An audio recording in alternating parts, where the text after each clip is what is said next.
The best communicators in the world don't just speak, they make you feel. But the secret isn't in their words, it's in their tone. Therefore, it's not what you say that matters, but how you say it.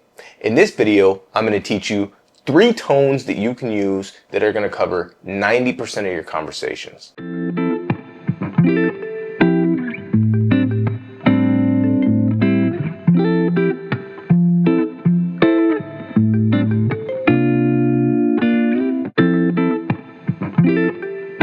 Hi, my name is Brett. Welcome to my YouTube channel. My goal here is to help you build confidence and communicate with clarity. This week's video is about the 3 tones that you can use in 90% of your conversations, and at the end I'm going to give you guys a bonus example where I use all 3 tones in one single conversation. Let's get started with the video. The first tone that you want to learn is your baseline tone. You want this to be calm, you want this to be cool, collected, and very confident. You want to convey that you have control over your words, your thoughts, and how you sound as well. You want to be able to use this tone when you're drinking a beer with your friends or whether you're in a corporate office. It's not a tone that you want to feel labored or forced to use. It's a tone that you want to feel natural and free-flowing. A tip that you can use with this tone is that you want to slow down just a little bit. It's always better to speak just a little bit slower than you think you should, because it's going to help people understand you, and it's also going to be easier to keep up with a slower pace than if you were to talk at a quicker pace. Let's move on to the second tone that you want to use in conversations, and that's a curious tone. This is going to offer warmth to the conversation and help you build emotional connection and trust by using empathy. This one is a great tone to master, not just for conversations, but for public speaking and business presentations as well. If you were to open up a public speech, this is a great tone to use to really grab people's attention right off the bat. By a show of hands, how many of you, and in XYZ, right? Same thing in a business presentation. What's the first thing that comes to your mind when you think of XYZ company? You're using that curious tone right off the bat to grab people's attention, and it's the same thing in conversations. When somebody is telling you about work, you might say, "Oh, and what is it that you do for work?" If somebody's telling you about school, you might say, "Oh, what did you study? Where did you go to school?" You're offering curiosity, you're offering interest and intrigue. Think about your conversations that you have with people. Do you enjoy having conversations with people that aren't interested? No, of course not. So why would they want to have conversations with you if you don't show your interest in other people?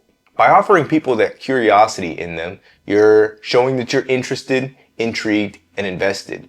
And the flip side is true for you. You can gauge people's interest levels based on how curious they are about you and what you have to say. And a couple of tips to use this tone is you can use your body language to really enhance this tone. When you think of curiosity, you think of somebody that's like, So you want your body language to match that. You don't have to do the hand on the chin, but you can give like a slight head nod, and you can even squint your eyes a little bit. You want to aim to use your curious tone about 30% of the time in the conversation, because that's really going to cement how much you care about what's actually being said in the conversation. And the third tone that you should learn to master is the drill sergeant tone. You want to use this one to command respect and authority. This tone is really good for setting boundaries and making sure that people take you seriously. This one is a little bit more of a confrontational tone, so it's when you're telling somebody to stop doing something. So stop it. I need you to listen. All right? You can use this one with your kids. You can use this one when you're setting boundaries with people. This is a great tone to have in your arsenal, but it's not one that you want to overdo. You kind of want to use this tone like salt in your food. Everything can use a little bit of salt, but it's also very easy to overdo it. Now, as promised in the intro, I told you guys I'd give you a bonus example where I use all 3 tones in one conversation. So for the sake of the example, let's say that you're meeting with a friend and they show up late. They might apologize to you right off the bat for being late. So you say, "No worries, I understand, stuff happens. Is everything all right?" And they'll say, "Yeah, everything's fine. I just got caught up in a little bit of traffic." You'll say, "Next time, just shoot me a quick text." So what you do is you offer understanding at the beginning. That's your cool, calm baseline tone. And then you ask them if they're all right. You offer that curiosity. When they say they got caught in a little bit of traffic, that's when you establish your boundary, your drill sergeant tone. "Next time, just shoot me a quick text." Say, yeah, no, it's not a problem. Cool, thank you, I'd appreciate that. And then you just go right into the rest of the conversation. Let's recap the 3 tones that we covered in this video.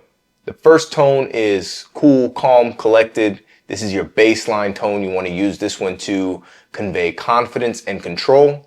The second tone that you want to use is your curious tone. You're using this one to establish an emotional connection and show interest in the other person.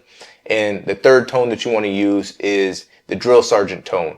You're using this one to command respect and authority. So I hope you found this video helpful. If you did, give it a thumbs up and drop a comment down below. I'd love to hear from you guys. If you haven't already, consider subscribing to the channel and click the bell notification right next to it so you never miss out on my new content. My name is Brett. Thank you guys for watching. I appreciate it, and I'll see you in the next video.